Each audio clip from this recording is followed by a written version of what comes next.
dans une découverte qui pourrait bouleverser notre compréhension de l'histoire, des scientifiques ont mis au jour ce qu'ils pensent être le tombeau perdu de Gengis Khan. Caché pendant des siècles, le contenu obsédant de la tombe est aussi énigmatique que terrifiant, soulevant plus de questions que de réponses. Quels sont les artefacts obsédants à l'intérieur et comment redéfinissent-ils ce que nous pensions savoir sur le grand conquérant mongol? Préparez-vous à un voyage vers l'inconnu, une révélation si choquante qu'elle a le potentiel de changer l'essence même de la compréhension humaine. Bienvenue dans une exploration qui bouleversera l'histoire et ébranlera nos fondations. Cela change tout. Le tombeau de Gengis Khan est resté une énigme à travers les temps, entouré de mythes et de légendes. Le conquérant mongol, célèbre pour avoir fondé l'un des plus grands empires, aurait ordonné que son dernier lieu de repos soit caché et que ceux qui ont participé à l'enterrement soient exécutés pour le garder secret. Les histoires racontent comment Gengis Khan détourna les rivières et relâcha des chevaux sauvages pour cacher sa tombe, ce qui en fit l'un des plus grands secrets historiques. Malgré la tension entre la recherche scientifique et la sensibilité culturelle, alimentée par la croyance mongole selon laquelle perturber la tombe entraînerait une calamité, le désir de découvrir l'énigme persiste. Bien que les tentatives précédentes se soient soldées par des déceptions, l'intérêt de résoudre ce mystère reste fort. Les archéologues ont exploré des textes anciens, des images satellites et des schémas de migration pour trouver des indices. L'idée récente selon laquelle les scientifiques pourraient révéler cette énigme historique a été perçue comme audacieuse, remettant en question les barrières de la tradition et de la culture. À l'époque actuelle, porter notre attention sur les secrets de notre passé semble inévitable. La révélation actuelle change notre façon de voir l'histoire, en fournissant des preuves réelles qui remettent en question les mythes de longue date sur la tombe de Gengis Khan. Cette découverte ouvre de nouvelles voies de recherche universitaire et pose un dilemme à la Mongolie quant à la manière de gérer l'attention internationale. À l'échelle mondiale, cela ajoute un chapitre choquant à un récit ancien, éliminant le folklore et nous obligeant à affronter des réalités passionnantes mais inquiétantes. Une équipe d'archéologues, initialement en Mongolie pour étudier les conditions météorologiques anciennes, est tombée par hasard sur le site près de la montagne Birkin Khaldun, longtemps supposé être le tombeau de Gengis Khan. La découverte, appuyée par des technologies avancées telles que des radars au sol, des détecteurs de métaux et des drones, a révélé un lieu de sépulture élaboré, avec des sculptures complexes et des symboles de pouvoir. Le moment décisif fut le déchiffrement d'inscriptions qui ressemblaient à l'ancienne écriture mongole, indiquant fortement qu'il s'agissait du tombeau de Gengis Khan. La nouvelle de la découverte a suscité un grand enthousiasme, promettant de changer la recherche historique et de remettre en question les récits établis. Cependant, cette découverte a entraîné des complications. Le gouvernement mongol a été consulté à chaque étape en raison de l'importance monumentale du patrimoine national. Avec la convergence des médias vers le site, des considérations éthiques ont surgi concernant la fouille d'un lieu si lié à la culture et à l'identité mongole. Le travail minutieux s'est poursuivi pendant des semaines, avec des scientifiques spécialisés et des observateurs locaux. Des révélations périodiques ont alimenté des discussions allant du domaine académique au domaine existentiel. Au-delà des artefacts et des documents historiques, la découverte a été perçue comme entraînant des résultats inattendus. Des experts en linguistique, en histoire et en anthropologie ont été convoqués, maintenant une approche interdisciplinaire qui n'a jamais perdu de son étonnement. Ils ont tous reconnu qu'ils faisaient partie de quelque chose d'extraordinaire, d'un effort qui réécrivait des chapitres des annales de l'histoire humaine. Alors que les archéologues se préparaient à ouvrir la tombe de Gengis Khan, l'anticipation se mêlait à l'inquiétude. Bien qu'ils aient d'abord trouvé des artefacts historiques impressionnants, tels que des épées et des armures, ce qu'ils ont découvert ensuite a défié toute explication. Parmi les richesses, ils ont trouvé des objets fabriqués à partir de matériaux avancés, apparemment hors de propos au XIIIe siècle. Certains portaient des inscriptions et des symboles dans des langues inconnues, exécutés avec une précision mécanique. Les experts n'ont pas pu identifier son origine ni comprendre sa signification.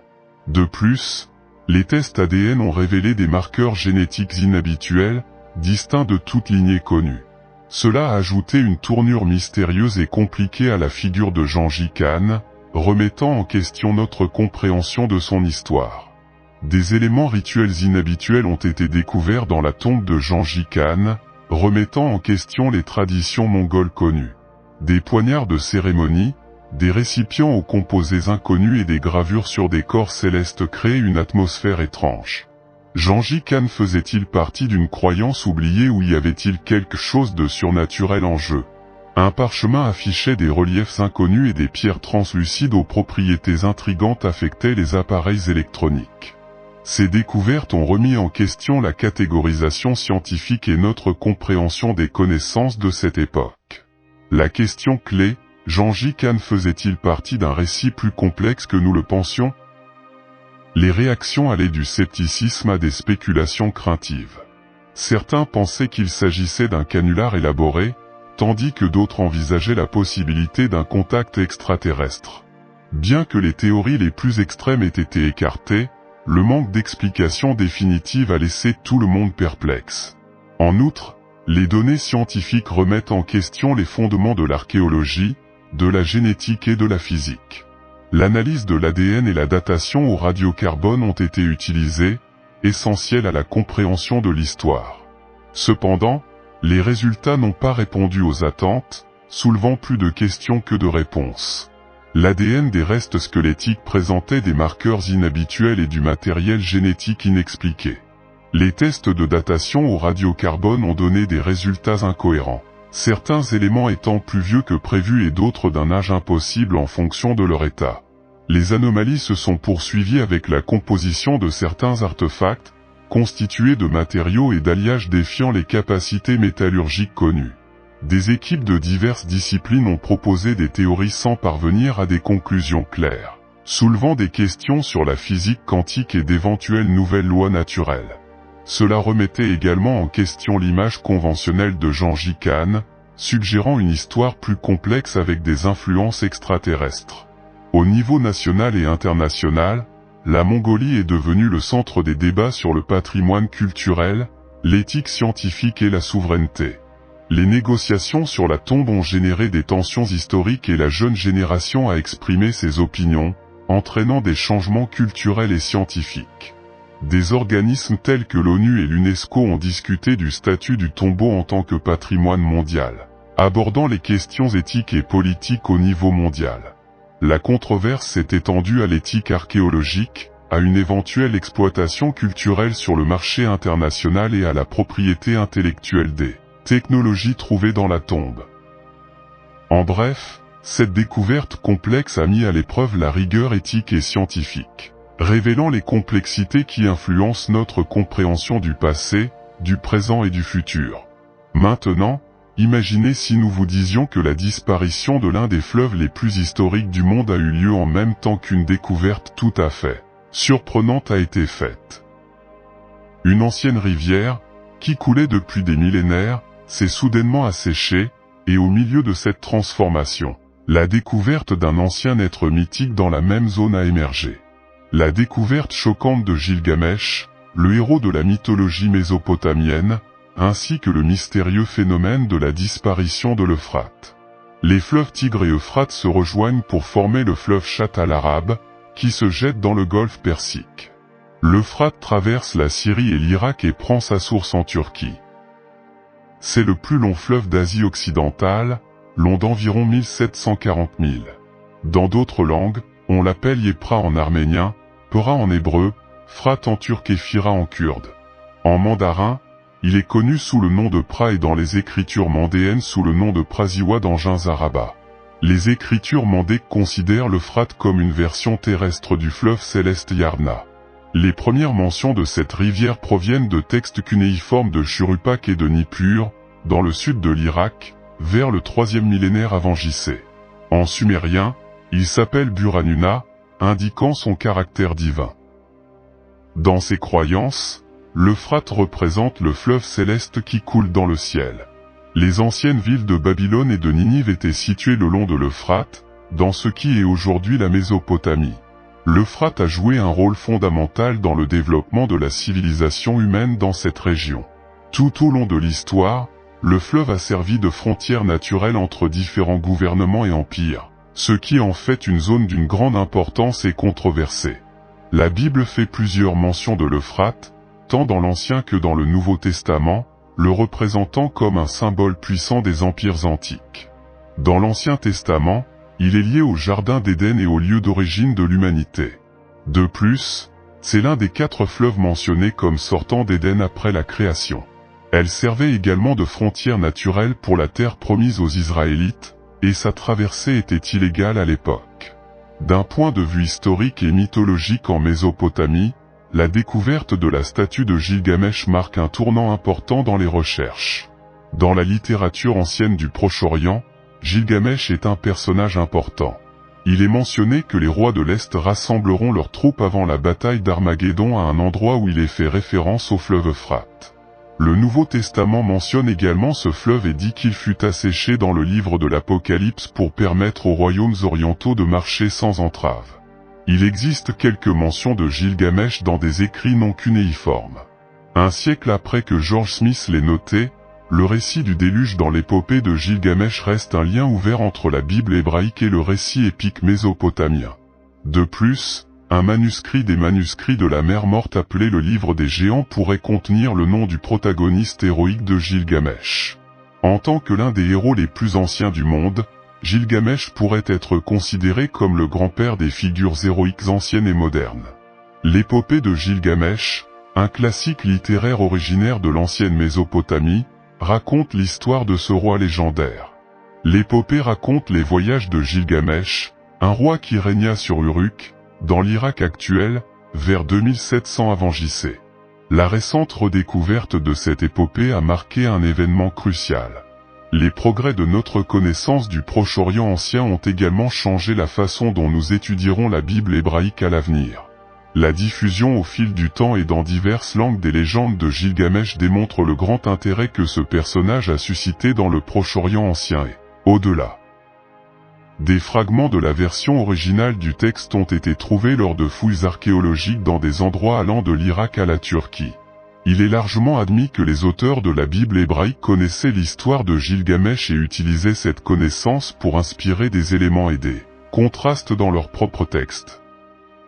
En 2003, des archéologues irakiens pensaient avoir découvert le tombeau perdu de Gilgamesh. Il dirigeait l'ancienne ville sumérienne d'Uruk et fut le protagoniste de la première histoire documentée de l'histoire de l'humanité, il y a environ 3000 ans. Cette histoire, appelée l'épopée de Gilgamesh, a été écrite sur des tablettes d'argile en sumérien vers 2700 avant JC. Le récit fonctionnait comme un souvenir de la vie de ce leader d'Uruk, l'une des villes les plus anciennes et les plus puissantes de la région. Il est possible que le nom moderne de l'Irak provienne de l'ancienne ville d'Uruk, bien que cette affirmation soit contestée. L'histoire des aventures de Gilgamesh, de sa quête d'immortalité et de ses confrontations avec des créatures mythiques est racontée dans l'épopée de Gilgamesh. En 2003, une expédition allemande a annoncé avoir découvert ce qui serait la ville entière d'Uruk, y compris le lieu de sépulture supposé du célèbre souverain Gilgamesh. Cet endroit était entouré par l'ancien fleuve Euphrate avant que son cours ne change. Selon George Fassbender, chef du département bavarois des monuments historiques à Munich, bien qu'on ne puisse pas affirmer avec certitude qu'il s'agissait du tombeau de Gilgamesh, il présente des similitudes avec des descriptions anciennes. On pense que Gilgamesh a été enterré sous l'Euphrate dans un tombeau construit après sa mort et le déplacement du fleuve. Cette histoire est conservée sur des tablettes d'argile. Fassbender a expliqué que des techniques avancées ont permis de découvrir la ville antique sous les sables du désert irakien. On a trouvé des structures qui coïncidaient avec celles mentionnées dans l'épopée, comme des jardins et des maisons. La découverte d'un réseau complexe de canaux, probablement affectés par des inondations qui ont détruit certains bâtiments, a également été soulignée. Cela suggère l'existence d'un système avancé dans la région, similaire à Venise mais dans le désert. Les fleuves Tigre et Euphrate ont une longue histoire et sont mentionnés dans les écrits anciens, même dans les prédictions futures. Ces rivières existent depuis des milliers d'années. Le Tigre rejoint l'Euphrate et se jette dans le golfe Persique dans une région appelée Chat al-Arab, près de l'Euphrate. Avec le Nil en Afrique, ces fleuves forment le croissant fertile. Une région du Moyen-Orient riche en sol est considérée comme le berceau de la civilisation. Les deux fleuves sont liés à la Mésopotamie, un territoire situé entre eux et une partie du Croissant fertile. Ces rivières sont mentionnées dans des textes anciens, notamment la Bible et les hadiths, dans la création et dans les prophéties sur la fin du monde, ce qui montre leur antiquité. Cependant, ces dernières années, le Tigre et l'Euphrate, au Moyen-Orient, ont décliné en raison de l'activité humaine et du changement climatique. Le risque existe qu'ils se dessèchent dans les décennies à venir, affectant l'environnement et la biodiversité. L'épuisement des eaux a entraîné l'extinction d'espèces et la dégradation des habitats. De plus, ces rivières maintiennent l'équilibre biologique de la zone, et leur assèchement a altéré cet équilibre. L'assèchement du Tigre et de l'Euphrate a eu des effets positifs sur l'archéologie. De nombreux objets anciens ont été découverts dans ces rivières, notamment une ville construite il y a 3400 ans. Cela s'est produit lorsque le réservoir de Mossoul, anciennement connu sous le nom de barrage Saddam dans le nord de l'Irak, s'est asséché en raison de la sécheresse persistante dans la région. Cette ville est née des eaux du Tigre, plus précisément du réservoir de Mossoul. Les archéologues ont trouvé des ruines et des artefacts de l'époque de l'Empire Mitanni de l'âge du bronze, entre 1550 et 1350 avant J.C. On pense également que le centre urbain, contenant de grands bâtiments et palais, pourrait être l'ancienne métropole de Zaïku. Même si ces rivières pourraient être menacées à l'avenir, elles restent utiles. Malgré le risque de perdre ces précieuses ressources, nous continuons d'y accéder. Si les niveaux d'eau continuent de baisser, nous retrouverons davantage de vestiges historiques, mais cela nécessitera un coût financier important. Avez-vous entendu parler de l'ancienne civilisation de Pétra, la ville jordanienne préhistorique de Pétra creusée directement dans les falaises de grès rouge, blanc, rose et jaune? Le monde occidental l'a perdue pendant des centaines d'années. Pétra était une ville commerciale prospère et la capitale de l'Empire nabatéen entre 400 et 400 avant J.C. C'est Sans-Sidé-C, située au sud-ouest de la Jordanie, entourée de canyons et de montagnes désertiques. Bien qu'il existe d'autres villes anciennes dotées de structures impressionnantes, Pétra est la plus connue. Les Nabatéens, qui ont construit Pétra, ont régné sur un vaste territoire du Moyen-Orient jusqu'à leur absorption dans l'Empire romain. Des vestiges de leur système d'approvisionnement en eau innovant peuvent encore être trouvés dans la région. Seuls 15% de Pétra ont été découverts et 85% restent inexplorés. L'importance de Pétra a décliné après sa conquête par Rome en 106 après J.C. Et la ville est tombée en déclin en raison des tremblements de terre et de l'évolution des routes commerciales. Les touristes souhaitant voir davantage de structures semblables à celles de Pétra devraient se rendre à Mossoul, en Irak, où des scientifiques ont récemment découvert un royaume enseveli sous un barrage. En raison de la sécheresse qui a frappé le sud de l'Irak, un groupe d'archéologues kurdes et allemands a pu reprendre les fouilles d'une ancienne ville de Kemun qui avait été submergée sous les eaux du réservoir du barrage de Mossoul. La découverte comprenait un palais et plusieurs grands bâtiments, et les chercheurs ont pu reconstruire le plan de la ville dans un laps de temps relativement court. L'équipe a travaillé dans une course contre la montre, ne sachant pas quand les eaux du réservoir remonteraient à nouveau. Ils ont découvert 5 récipients en céramique contenant des archives de plus de 100 tablettes cunéiformes datant de la période assyrienne moyenne. Les archéologues ont également découvert de rares peintures murales rouges et bleues, ce qui laisse penser qu'elles étaient courantes dans les palais de l'époque. En outre, plusieurs autres grands bâtiments ont été découverts dans le complexe urbain tentaculaire, notamment une fortification massive avec un mur et des tours, un entrepôt monumental à plusieurs étages et un complexe industriel. Mais le royaume prit fin sous le règne du roi Tushratta, sous le règne duquel les Hittites détruisirent leur capitale, Ouassukani. Des tablettes d'argile ont été trouvées dans des enveloppes modernes en forme de papier qui étaient utilisées pour enfermer des tablettes cunéiformes au 2e millénaire avant J.C. Les chercheurs pensent que le texte cunéiforme appartenait à des archives privées du Moyen assyrien et espèrent que cette découverte fournira des informations importantes sur l'histoire de la région. Les bâtiments excavés ont été recouverts d'une pellicule plastique et de gravier pour protéger les ruines, qui sont désormais inondées. Tout autre objet caché dans les ruines devra attendre d'être découvert ultérieurement. L'ancienne ville d'Egra en Arabie Saoudite ressemble à Petra et pourrait receler les secrets d'une civilisation ancienne. L'Arabie Saoudite veut réduire sa dépendance au pétrole et attirer le tourisme pour augmenter ses revenus. Ils ont lancé Saudi Vision 2030, un plan visant à faire du pays un centre mondial de commerce et de tourisme. Le prince héritier a commencé à délivrer des visas touristiques et la ville d'Egra est un choix évident pour attirer les visiteurs en raison de son architecture et du fait qu'elle est pratiquement inconnue. Les Nabatéens étaient des nomades du désert qui contrôlaient les routes commerciales et fournissaient des épices et des aromates. Egra était pour eux une ville de province importante.